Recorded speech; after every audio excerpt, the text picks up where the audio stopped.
Welcome to another episode of the Hammer Down Sales and Productivity Podcast, where we're going to make you productive and not busy, addressing the needs of business owners and planting the seed for a secure future. Do you want your business to grow and prosper without sacrificing the freedom to live the lifestyle you want? Do you want to build a company that you can cash out and sell one day so you can retire comfortably or go after the next big idea? So ask yourself the following questions. Do I want to become far more successful and productive? Do I want to grow my business to the next level? Do I want a business to work for me or me to work for it? Do I want to develop a dominating team of employees? And do I want a business that is both fun and profitable? Remember, action, attitude, and approach. And we're here to help you with that.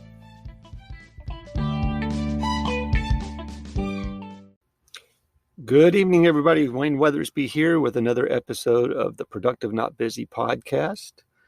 And I've got some exciting news. My book is finally finished. It's the Business and Sales Survival Guide, How to Survive in Challenging Times. How to save money and thrive during challenging times. It's finally finished, and we're going to break this thing up, and I'm going to go over some of the keynotes with you on how I think this information can help you and others survive and thrive during all this craziness that's going on. I hope everybody's doing good. So the first thing that we're going to cover is what I call the Mindset Don't Give Up chapter. And running a small business isn't easy. So even during the best of times, according to the United States Small Business Associations, the SBA, 30% of small businesses fail within the first 2 years, 50% fail within 5 years, and only 25% of those businesses last 15 years or longer. So any small business owner will tell you that running a small business is challenging. You have to manage thousands of moving pieces, ensuring that you stay on top of the cash flow and the employees, the performance, sales and marketing, and many other factors. Many owners struggle to manage all of the different elements, and their businesses struggle as a result. So when circumstances get tough, running a business becomes even a greater challenge. Throughout the years, many events have occurred that placed a squeeze on big businesses that we all know. Great Depression, World War I and World War II, the Cold War, the 2008 housing market collapsed, and then the 2020 coronavirus pandemic. During these difficult times, many small businesses folded under this pressure. They simply weren't able to keep going. Many businesses have survived these incredibly challenging circumstances. Some of them even thrived. For example, in the early 20s, prohibition prevented the sale of alcohol in the United States. So as you can imagine, this made things really, really difficult for the producers of alcohol. But many companies did what they were supposed to, pulled up their bootstraps and adapted, and came up with a creative way to save their businesses. For example, Yuengling, the beer maker, made ice cream.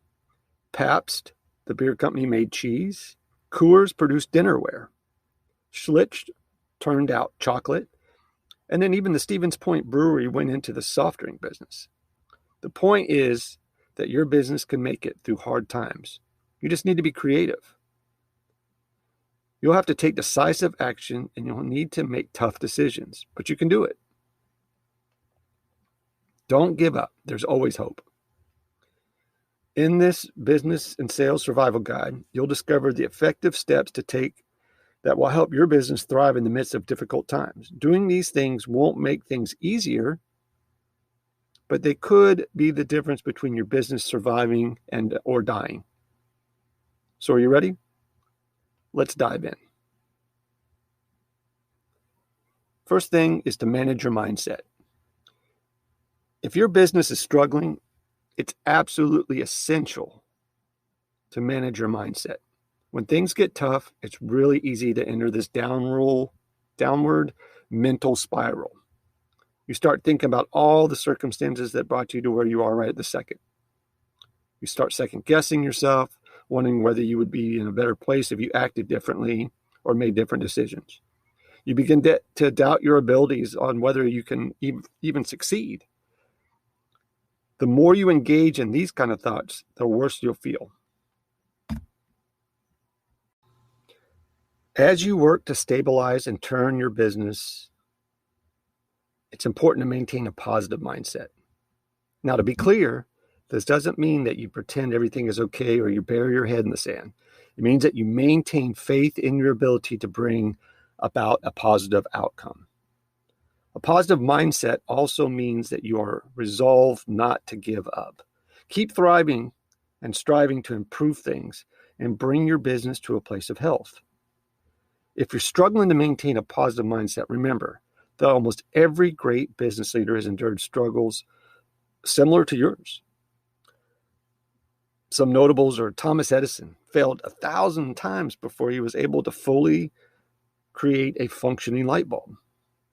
Apple almost collapsed under bankruptcy when Steve Jobs was president. Bill Gates' first business was a complete and total failure. And Henry Ford's first automobile business went bankrupt within a year. So in spite of all these difficulties, these individuals experienced great success. Why?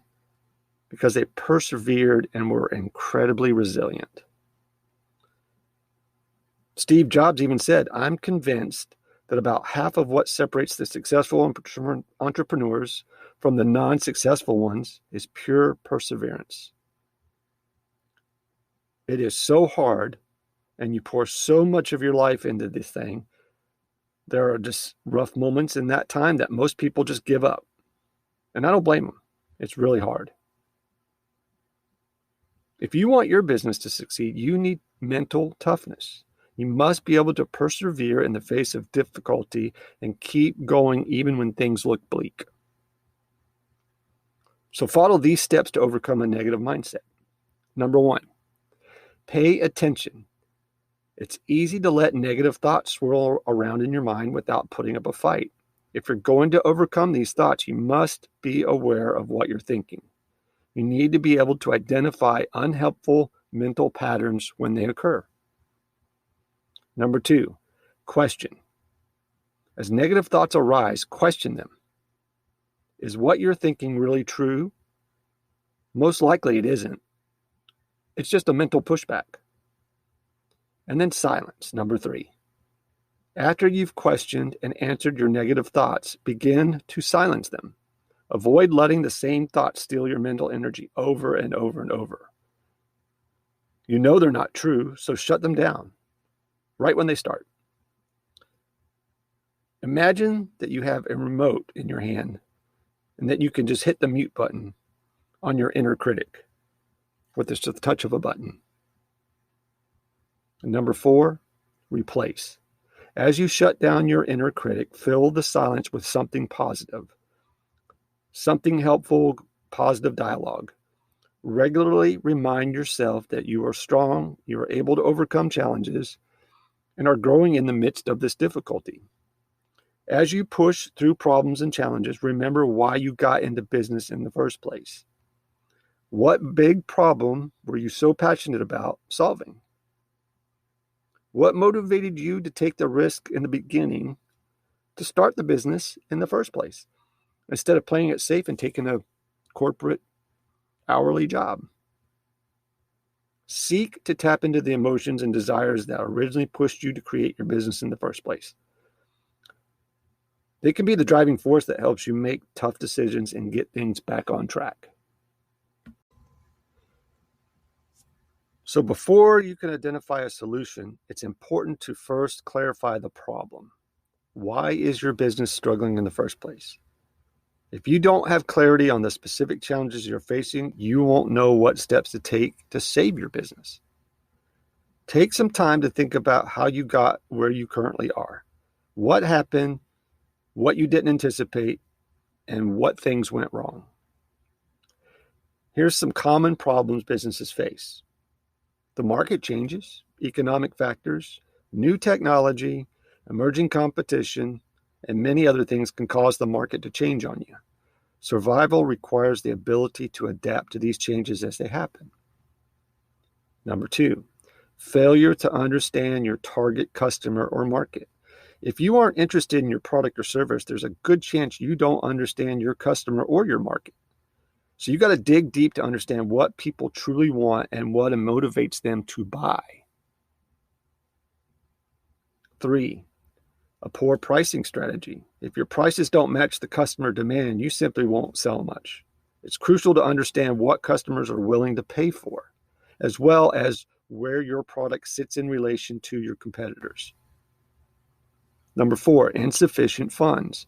Not having enough money on hand will quickly tank your business. You must pay close attention to cash flow, finances, sales, and other expenses. And number 5, growing too fast. Growth is a good thing, except when there's too much of it, too fast. If your business grows too fast, you might not be able to keep up with demand. And that's something that we'll cover on later on in this podcast. Identifying key problems within your business can be a painful exercise. No one likes to be reminded of the ways they failed.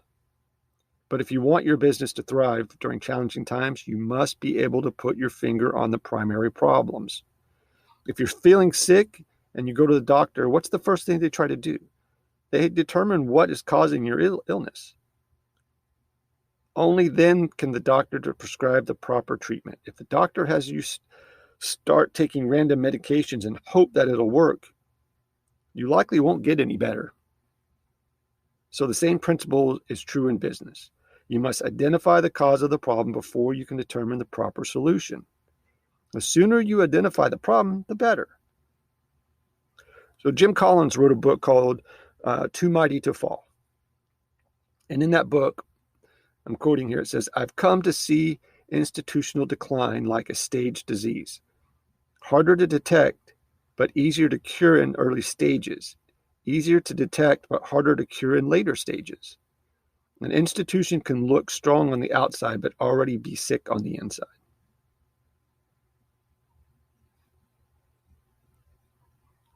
So having clarity and identifying what's going on is very helpful in helping you come up with a plan.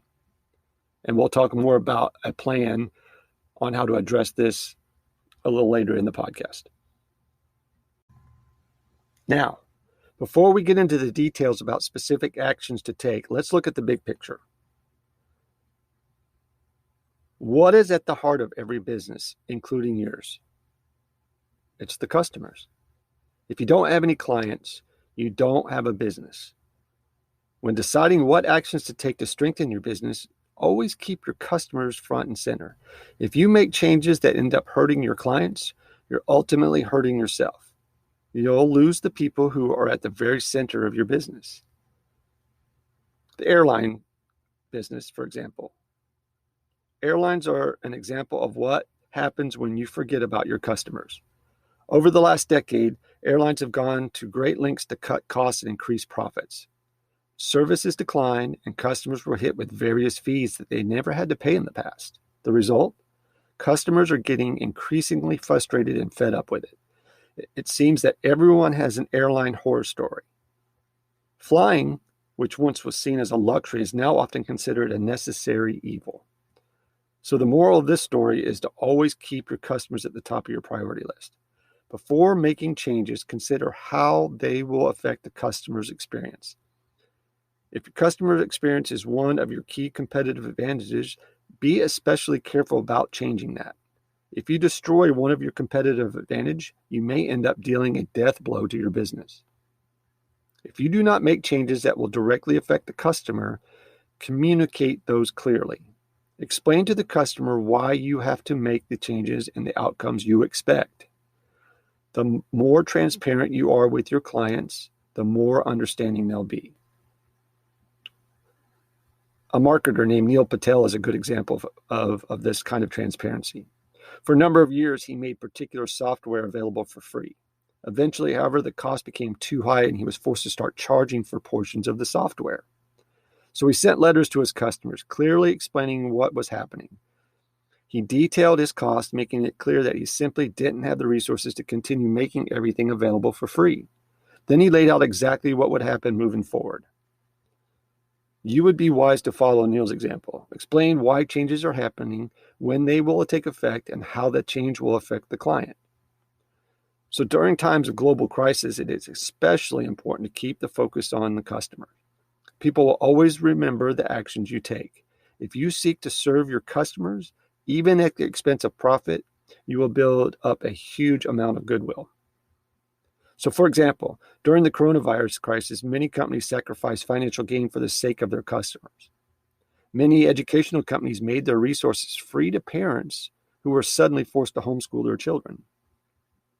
Audible gave away free audiobooks to kids. Moe's provided free courses on search engine optimization to help businesses strengthen their online presence. Loom offered a significant discount on their video recording platform so people could stay in touch with family and friends. And Bill.com made their platform available for free for 90 days to anyone that was affected by the coronavirus. All of these companies are losing out on potential profit by giving these things away for free. But customers will remember the actions taken by these businesses and will be much more likely to support them in the future. It's about building your brand by doing good for others instead of focusing on the bottom line. The bottom line? If you keep the focus on your customers, there's a much greater chance that your business will weather the tough times.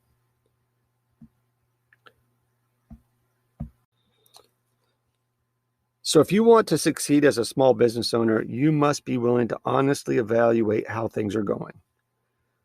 You can't ignore problems. You just can't hope that things are going to get better. You must take a long and hard look at your business and then make changes based on what you see. I use a technique called SWOT, S-W-O-T. Strengths, weaknesses, opportunities, and threats. This analysis provides you with the framework for analyzing your business. It helps you identify what is and isn't working, spot potential growth opportunities, and prepare for external threats. So let's look at each one of these aspects. We'll start with strengths. These are the things that you have control over and are working well in your business. Focus on trying to develop these areas further. For example, you have an effective sales team. You have great proprietary technology. You have a proven marketing strategy and powerful systems and processes and a strong customer base. Then you look at weaknesses. You want to look at things that aren't working well in your business. Your goal is to change or eliminate these things so that they don't continue to damage your business. So, for example, ineffective marketing strategies, high production cost, low profit margins, poor customer retention, and ineffective internal processes, which then leads you to opportunities. These are external factors that have the potential to benefit your business. The more you can capitalize on these opportunities, the more success you'll have. So, for example, new technology, less competition, a better tax structure, new markets, improved economic environment. Then there are threats. These are the external factors that could possibly hurt your business. Either avoid these things altogether or adapt to them. So, for example, that would include increased competition, changing customer preferences, worsening economic conditions like a recession, new regulations, or significant technology changes. So performing a SWOT analysis is hard work. It's essential to be honest about the current state of things and acknowledge areas where you're struggling. This clear-headed analysis will help you overcome your weaknesses, capitalize on your strengths, and take advantage of unique opportunities.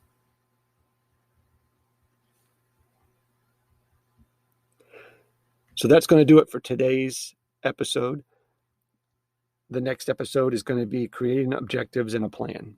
How to execute a plan to take your business forward once you've followed these steps here. Thank you so much for spending time, and I'll see you at the next episode. Have a great night.